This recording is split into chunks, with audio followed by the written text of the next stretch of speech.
Sosok wanita yang mobilnya ditabrak oleh sopir Fortuner berplat TNI palsu menceritakan duduk perkara terlibat cekcok di tol Jakarta Cikampek. Korban mengatakan bahwa peristiwa ini bermula saat ia tiba di kilometer 57 tol Jakarta Cikampek. Saat itu mobilnya berada di lajur kiri karena ingin memasuki rest area. Namun tiba-tiba mobil Fortuner itu memotong ke kanan dari bahu jalan dan menyerempet mobilnya. Setelah itu ia mengejar pengendara Fortuner itu dan meminta penyelesaian secara baik-baik. Namun pengendara Fortuner itu justru tidak mau disalahkan dan mengaku dirinya adalah adik dari seorang jenderal TNI. Karena tak ingin masalah berkepanjangan, kedua pihak pun sepakat untuk menyelesaikan masalah di rest area terdekat.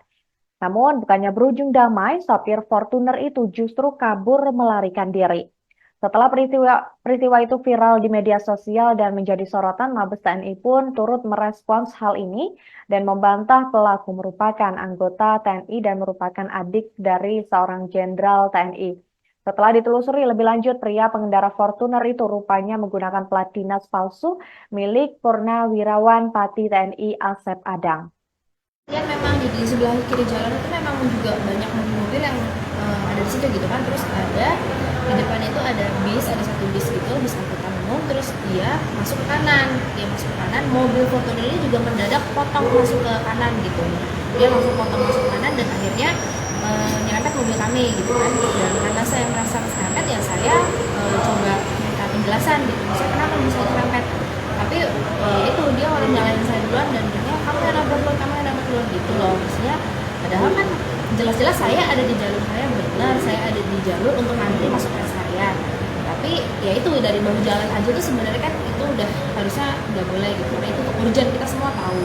Nah terus akhirnya setelah itu udah dia maju ke depan mobil saya, dia rem mendadak, saya kira kita mau turun ngomong baik-baik gitu kan, tapi ternyata dia malah nabrak mobil mundur gitu. Jadi ya itu maksudnya kebetulan di dalam mobil kita ada anak kecil, semua shock jadinya kan, kaget gitu kan. Akhirnya ya udah saya bilang kok jadi gini gitu, terus akhirnya saya minta mobilnya, kita berhenti di depan dia, kita turun, saya mau ngomong baik-baik gitu kan, saya minta kenapa malah mobil saya yang ditabrak gitu, dan itu kan dengan sengaja dia menabrak mobil saya. Terus akhirnya ya itu mulai cekcok itu, terus dia marah-marah dan dia malah bawa-bawa kakak saya jenderal gitu loh. Saya maksudnya nggak ada urusan mau kakaknya jenderal, kalau salah ya salah gitu, saya pikir gitu. Tapi ya akhirnya karena dibilang kakak saya jenderal gitu, nanti saya cari gitu kan, nanti itu saya merasa kayak oh kalau ternyata beneran jenderal berarti kan kita semua yang ada di dalam mobil itu kan merasa terancam nih, kalau misalnya emang bener jenderal kita nanti dicari diincar kan kita nggak tahu gitu kan. Terus akhirnya maksudnya agak takut lah sebenarnya, tapi saya pikir oh ya sudah kalau gitu coba kita, itu kan karena kita proses mau masuk ke rest area, coba kita masuk ke rest area dan kita coba mediasi lah baik-baik di pos polisi, pasti ada pos polisi di setiap rest area, apalagi itu rest area besar gitu kan.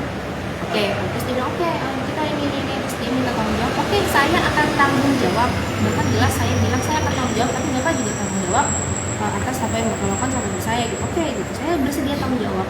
Terus akhirnya udah saya masuk rest area, terus mobil itu tiba-tiba potong jalur kanan semua sampai dia juga diklakson sama mobil lain, terus 12 hilang gitu. Berarti dia kabur ya Bang? Iya, kabur. Ngomong dia tanggung jawab, dia langsung Iya, dia kabur. ada bilang mau tanggung jawab, ya saya tanggung jawab. Oke, saya juga tanggung jawab, saya akan tanggung jawab juga. Kita sama-sama tanggung jawab, kita omongin baik-baik, aja kan. Download Tribun X sekarang, menghadirkan lokal menjadi Indonesia.